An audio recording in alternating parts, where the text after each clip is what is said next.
bonsoir à tous à musique. Voici un jeu pour vous, un jeu d'ambiance pour ceux qui aiment le cinéma. Faux culte, fabrication française d'avant-première édition, c'est pour 16 ans et plus, pour 3 joueurs et plus.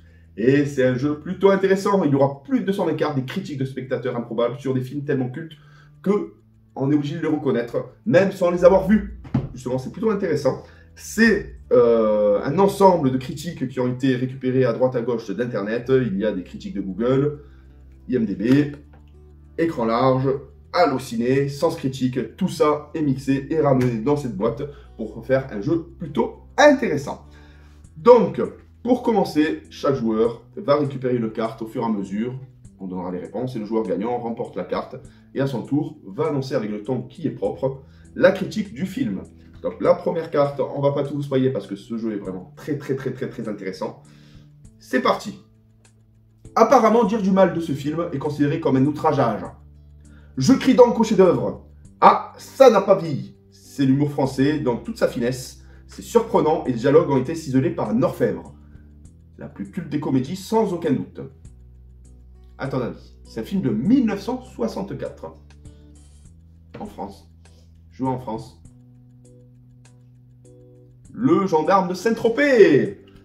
Allez, on en fait une suivante, juste pour vous montrer. Toi, le chinois, t'es comme ci. Toi, le musulman, t'es comme ça. Oui, mais toi, le juif, t'es comme ceci. Cette rengaine et cette caricature sont exposées, brutes de fonderie, tout au long de ce film, mou et vulgaire. Mais qu'est-ce qu'on a fait au cinéma français?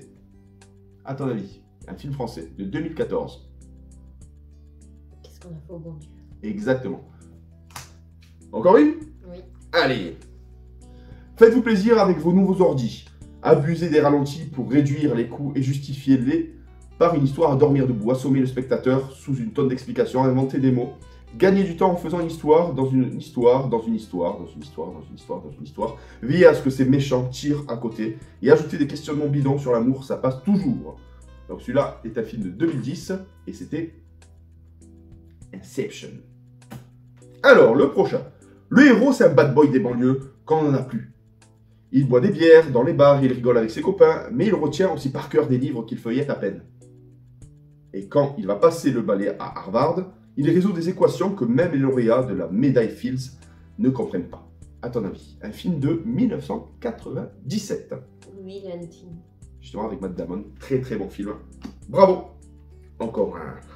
Donc vous voyez, c'est des critiques plutôt acerbes, plutôt intéressantes, machiavéliques qui détruisent le film, mais on y retrouve justement, c'est tellement bien expliqué qu'on y retrouve le film, forcément. J'enlève une étoile pour la gonzesse qui se prend pour Rocky. 2 étoiles pour ce stupide accident de tabouret, et encore 2 pour le mélodrame de bas étage qui s'ensuit, ça fait un 0. Un film de 2004, je peux t'aider, c'est un film de boxe féminin. $1 million baby. Ok, c'est ça. Allez. Ah. Ouh, celui-là il est simple, ça a bercé mon enfance. Mais là, ça détruit justement ma phase adulte. Michael Jordan est un sportif hors norme, mais un acteur lamentable. C'est un film de 96 avec Bugs Bunny. Oui, c'est quand il joue au truc de basket. Oui, c'est Space. Space James, un truc comme ça. Exactement. Donc vous voyez, c'est plutôt sympa. Je vais pas tout vous spoiler, j'en fais une dernière. J'en fais une dernière, pas une dernière. Quand on voit tous les trucs tordus qu'est capable de faire ce père désespéré, pas étonnant que sa femme se soit barrée avec les gosses. En 1993, justement, c'est un père qui a envie de renouer du lien avec ses enfants. Et il se passe. Voilà, avec le regretté Robbie Williams. Très bon acteur, 200 ans. Et malheureusement... Alors, un film français. Une Sophie Marceau jeune, mais déjà très douée. La en ski. boum. Oh ben, ça fuse. Ça fuse. La boum. C'est l'histoire d'une jeune fille qui fait de la soudure le matin, révise ses chorégraphies l'après-midi et se déhanche le soir sur la piste d'un vieux pub dégueulasse. Jusqu'au jour où le barman, son patron, tombe amoureux à force de voir ses jambes. Mais quelle charmante histoire d'amour. C'est un film de 83. Tu dois connaître. Hein. Tu donnes ta langue au chat. Flash. Non, ouais.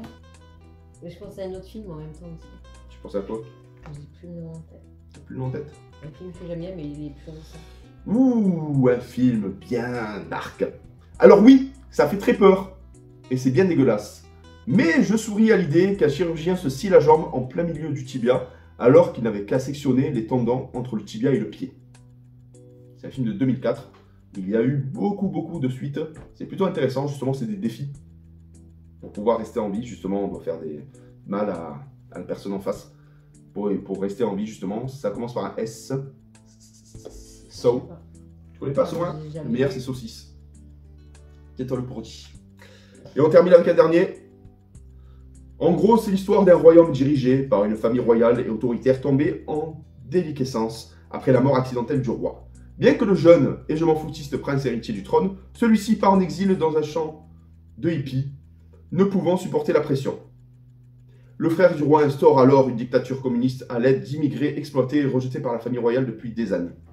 C'est un dessin animé, pour vous dire justement, un dessin animé, le père meurt au début, et c'est un dessin animé de 94, plutôt sympa, qui était bien triste. Là, comme ça peut paraître dark, c'était Le Roi Lion. Et on termine justement sur une bonne note. Ça, c'est pour Le Roi Lion. Ouais, c'est pour ça. On termine sur une bonne note. Alors celui-là, je vais pas le faire parce que je pense que tu ne connais pas. Ouh, le méchant est complètement raté. On dirait un clodo avec des aftes plein la bouche tellement qu'il se lèche les lèvres. Quant au super-héros, n'en parlons pas. Le mec a perdu tout son charisme avec cette voix de cancéreux de la gorge. C'est un film de 2008. Dans une image dégueulasse. Hein. Vas-y. Dans The Dark Knight. Ouais, le Chevalier Noir avec Heath Ledger. Plutôt sympa. Voilà les amis, vous aurez compris, Faux Culte, c'est justement des critiques improbables, tellement cultes que vous les connaissez même sans les avoir vus. Voilà, j'espère que vous avez apprécié cette petite vidéo. Je ne peux pas tout vous dévoiler justement pour ne pas spoiler le contenu de la boîte. En tout cas, c'est un jeu qui se joue simplement, si vous êtes cinéphile ou non. C'est un jeu parfait pour des débuts de soirée. Et à très bientôt pour une nouvelle vidéo. Bye bye!